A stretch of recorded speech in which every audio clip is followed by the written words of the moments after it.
내가 알려줄게. 닥터 발론입니다.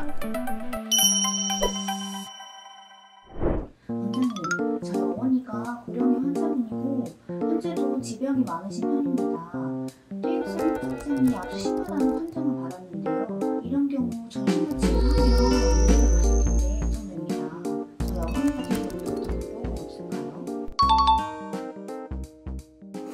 이제 협착증, 특히 퇴행성 협착증이라고 하는 거는 저린 증상, 심하면 아픈 증상, 뭐 쥐나는 통증, 다리가 땡기고 아픈 이런 이제 증상을 느끼게 되는 게 척추관 협착증인데, 그런 일들이 안 생기려면 혈액 공급이 좋아야 되고, 혈액 공급이 좋으려면 누르는 게 없어져야 되고, 근본적으로 신경이 지나가는 길을 넓혀줘야지만 완치가 되는 거잖아요.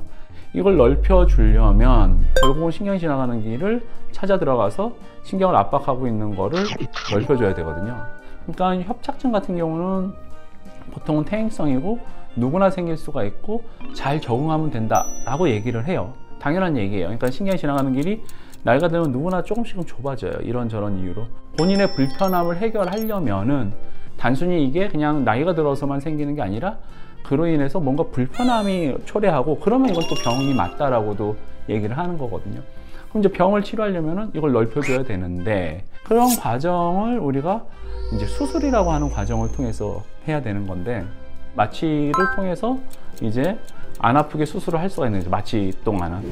마취를 하는 과정이라든지 방법이 여러 가지가 있지만, 특히나 이제 연세가 많거나 하면은 마취가 잘 안 되기도 하고, 마취에서 얼른 또 잘 안 깨어나기도 하고, 마취랑 관련된 이제 사고 같은 것들이 생기는 경우들도 있겠죠. 특히나 이제 대부분의 환자분들이 무서워하는 게 전신 마취. 의식이 이제 없어지는 거잖아요. 그러면 내가 잠자는 사이에 나한테 무슨 일이 생기는지 모르잖아요. 너무 겁나는 거지, 전신 마취. 그래서 환자분들이 전신 마취를 되게 두려워해요. 그러니까 전신 마취라는 거가 의식이 이제 없어졌다가 깨는데 내가 없는 사이에 무슨 일이 벌어졌을까 걱정이 되니까.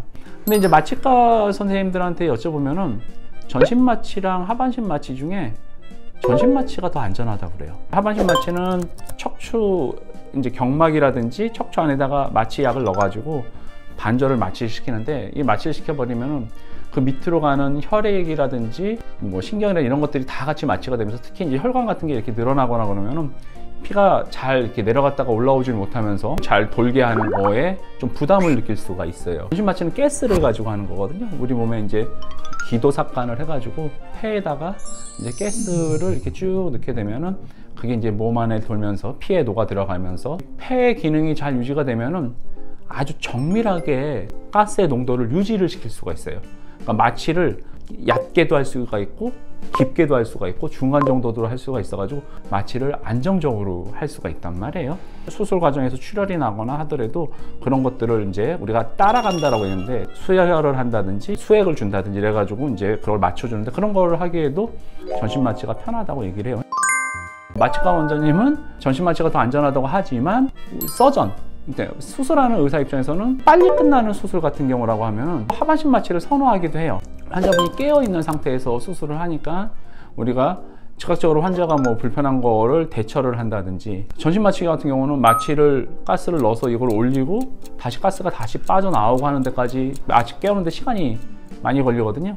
근데 이제 하반신 마취 같은 경우는 이제 의식이 깨어있는 상태에서 하죠. 근데 또 깨어있으면 수술장에서 나는 소리라든지 이런 게 무서우니까 수면 마취를, 수면 유도를 해달라고. 그러니까 하반신 마취를 하고 이제 잠을 자는 거죠. 우리가 수면 유도를 해달라고 하는 경우가 있어요. 그거는 이제 조금 바로 이렇게 툭툭 치면 또 깨어나거든요. 그러니까 이제 전신 마취의 부담을 좀 줄이기는 했죠. 저 같은 경우도 하반신 마취를 선호하는데, 그 이유는 하반신 마취를 하고 나면은 환자분이 수술해서 깨고 나서도 별로 많이 안 아파해요.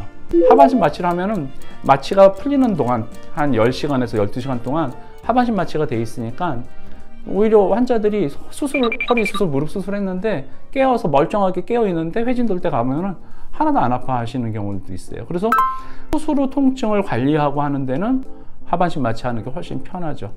근데 하반신 마취를 또 싫어하는 의사 선생님들도 있어요. 왜냐면 전신 마취하면 바로 깨고 다리 움직여 보세요 하면 바로 움직이거든요. 하반신 마취를 해보면 다리 움직여 보세요 하면 이게 안 움직이니까 이게 마취 때문에 안 움직이는 건지 수술이 잘못돼서 안 움직이는 건지 확인할 길이 없으니까 기다려야 되잖아요. 마취 깰 때까지. 그래서 이제 그런 장단점이 있어요. 마취과 선생님들은 안전한 거를 1번에 놓고 서전들은 환자가 불편한 걸 치료하려고 수술하는 거잖아요. 협착증도 치료. 그러면 환자가 편안한 거를 1번에 보통 놓기 때문에 그런 이제 상황에 따라서 좀 달라질 수가 있고, 병원의 특성이라든지 마취과 의사 선생님이라든지 아니면 수술하는 외과 의사 선생님들의 선호도에 따라서 조금 달라지는 거기 때문에 꼭 전신 마취가 위험하다, 전신 마취가 무조건 안 된다, 이런 이제 선입견을 가질 필요는 없고요. 수술 전에 여러 가지 이제 검사를 통해 가지고 마취를 어느 정도 견딜 수 있는 컨디션이다 그러면 하는 거고, 그렇지 않으면 하반신 마취도 전신 마취만큼의 위험성이 똑같이 따라올 수가 있는 거기 때문에 무조건 하반신 마취가 안전하고 전신 마취가 위험하고, 반대로 전신 마취가 안전하고 하반신 마취가 위험하고 이런 거는 아니다라고 보시면 될 것 같습니다.